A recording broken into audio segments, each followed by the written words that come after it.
never need prescriptions, but I'm smoking on that medical. Laughing to the bank, this shit hysterical. I could lead the Israelites to Jericho. Heard she got a boyfriend, I know she think I'm sexy though. I'm not an ordinary local rapper, I'm professional. Why you roll oregano? I'm in a place they never go. Threaten me to never show. More money, more problems, bitch. Who's to say we better, bro? You don't chase your dreams, you may never know. You may never know. Well, I'm a little reminder. Show up with my squad, black gloves, peaky blinders. Ramily.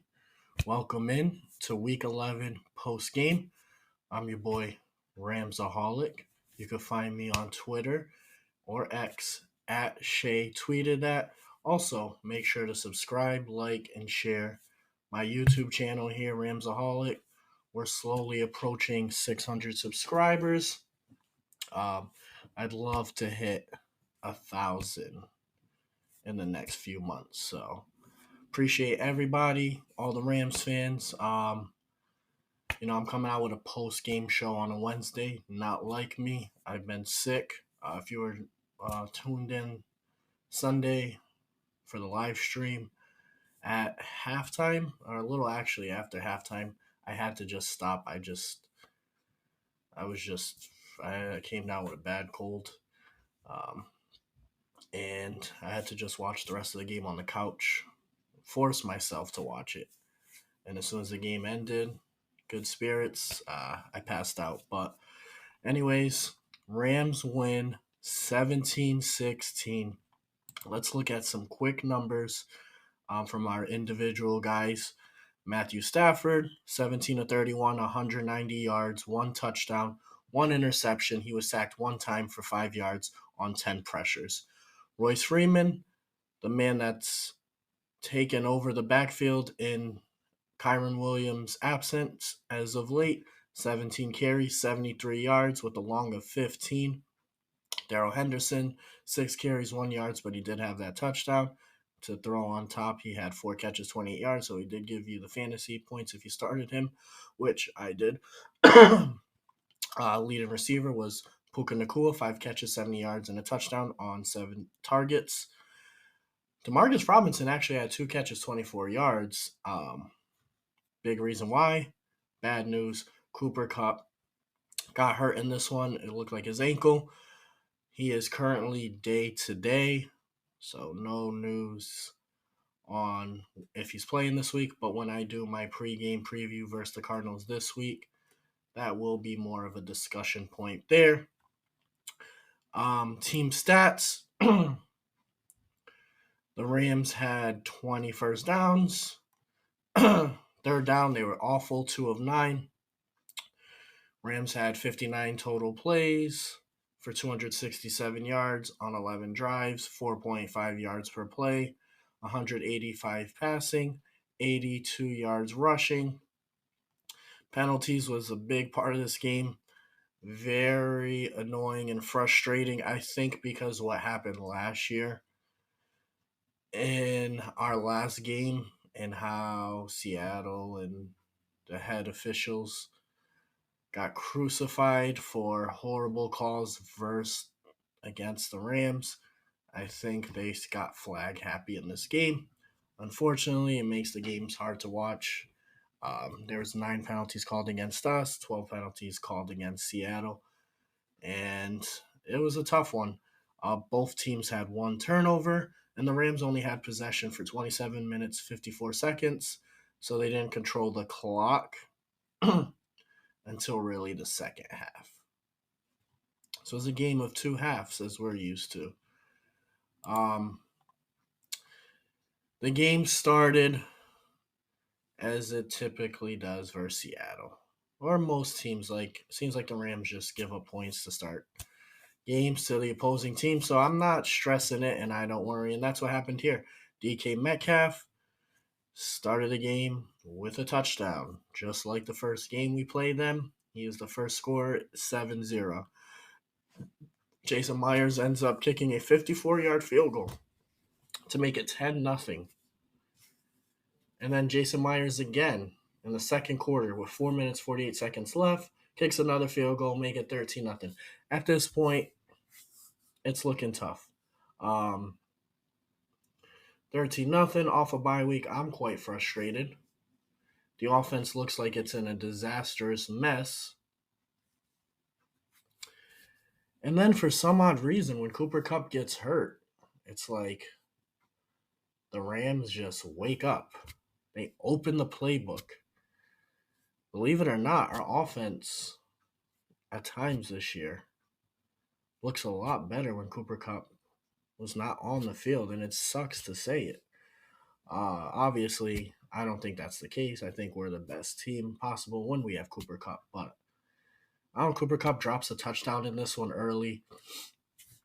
He just looks a little off this year. I don't know if these injuries are starting to mentally get to him.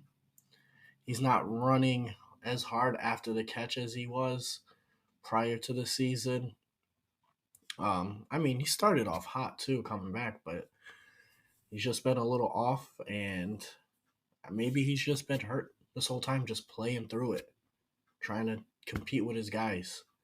I love Cooper Kupp, and I hope the best for him. But with 9 seconds left in the second quarter, the Rams do what they do so well this year in the last 2 minutes. They are the fourth team in the NFL in points scored, and they do it again. They start to wake up, right? Puka Nacua, 4-yard touchdown pass from Matthew Stafford. Lucas Haversick gets the extra point. 13-7. All right, Seattle starts with the ball. They punt it. We punt it. It's back and forth. Then they get the first points of the third quarter to make it 16-7. And that ends up being the only points of the third quarter. So they make it 16-7. And then, by the grace of God, I shouldn't even say that. Sorry. But Geno Smith gets hurt, right? I think this was a big momentum change. Not saying Geno Smith is a elite top end quarterback, but compared to Drew Lock, it's night and day. Drew Lock throws an interception, really helps the Rams get momentum, but it doesn't because they punt it. Then the Rams end up scoring a touchdown. They go on a 9-play, 68-yard drive. Darrell Henderson up the middle, 1 yard, touchdown. So it's 16-14. Sorry, this is when the interception comes after the touchdown. My apologies. So then Seattle, Drew Lock throws an interception.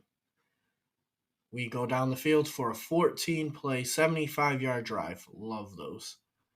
Eat up 5 minutes, 12 seconds. I feel on this drive we could have chewed so much more clock. McVay got pass heavy, and those incompletions just stopped the clock. Anyways, they chew up 5 minutes, 12 seconds. There's a minute 28 left in the game. But Haversick hits a 22-yard field goal.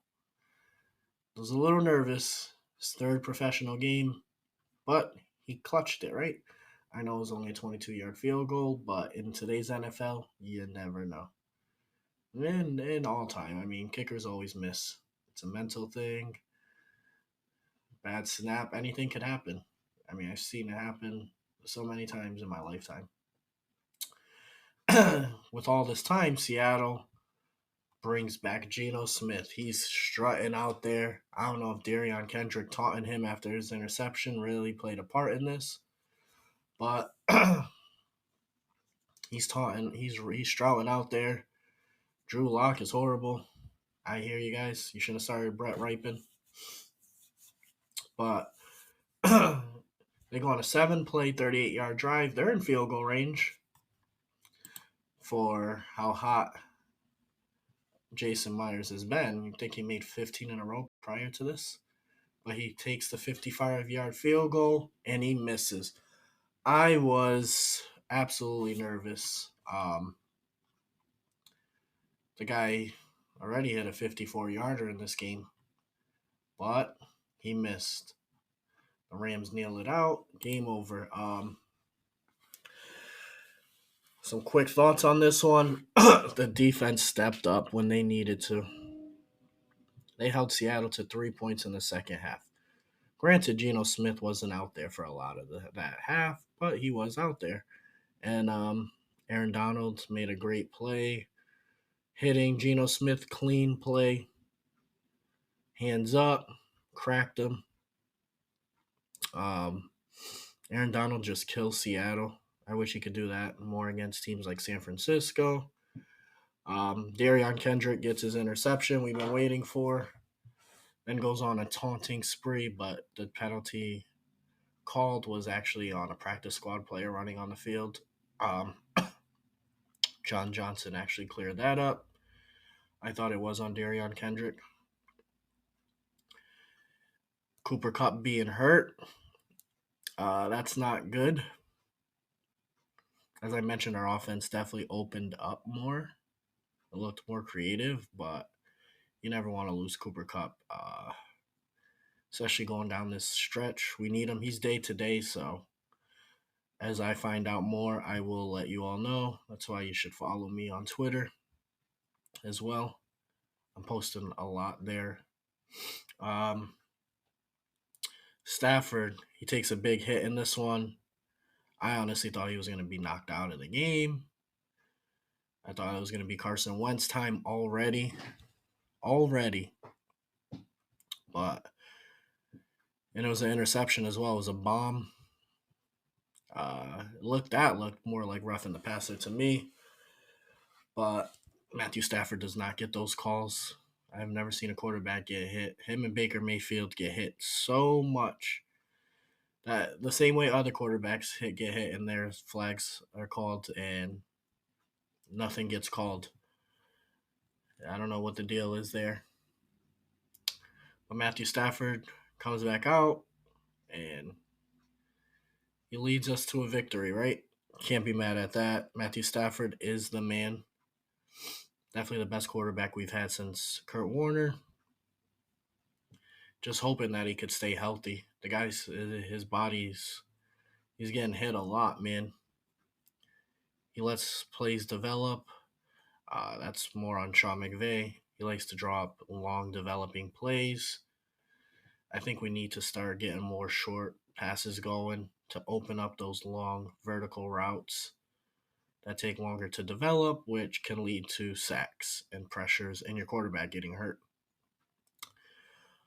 Run game, Royce Freeman ran very good.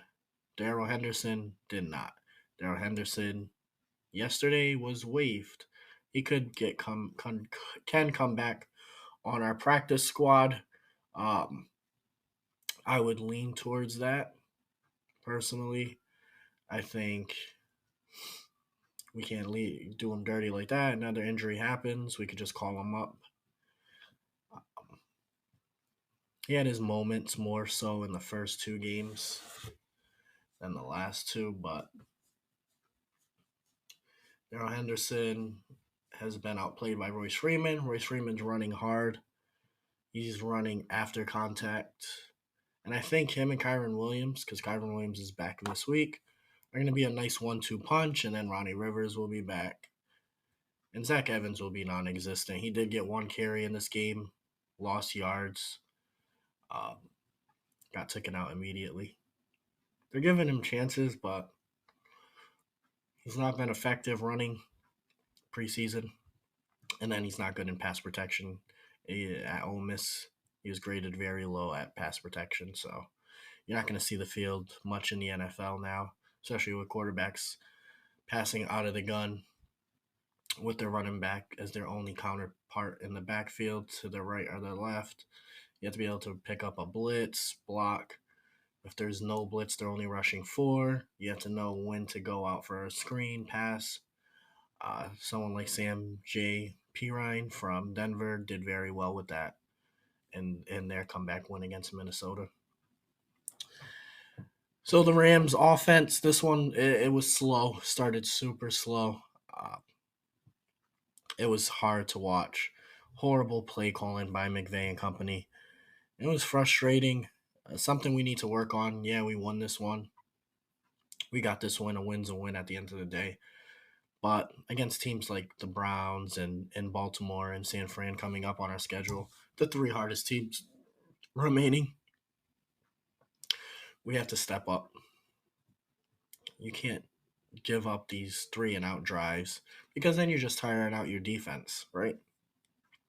The defense this year has been playing great. Ernest Jones comes back, gets 12 tackles this one. Like, Donald's just Donald, always doing his thing.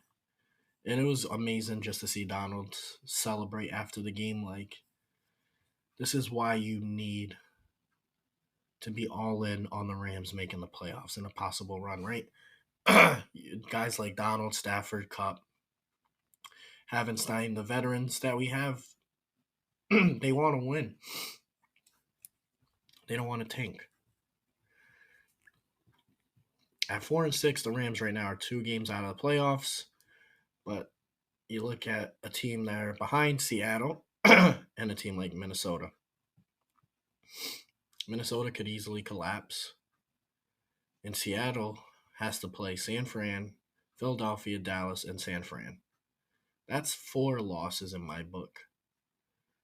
So if we win our next 4 or 3 of the 4, we have them by a game. We already have the tiebreaker. Minnesota, they play Chicago, Green Bay, Detroit. They have their division. Anything could happen. I mean, Joshua Dobbs is a nice story, but it eventually can end. They will get Jefferson back, but they were 1-4 with Jefferson. Very odd that the Rams and Minnesota have looked better without their star wide receivers, but that's the NFL this year for you. That could be coaching, getting too predictable, trying to force feed, trying to force it to your guys. But I think the Rams right now at 4-6 should be, us as fans should be excited. We're back. Whether you like it or not, whether you want a top pick or not, those players, those coaches want to win. And as a fan, I don't want to see them lose either. It ruins my day. We play Arizona this week. In my eyes, should be an easy win. But you never know. They do got Murray back. They do got James Conner. So this is a new look team that we just seen. But their offensive line is horrible. If you have a bad offensive line like Seattle, you seen what we did. We just got a lot of pressure.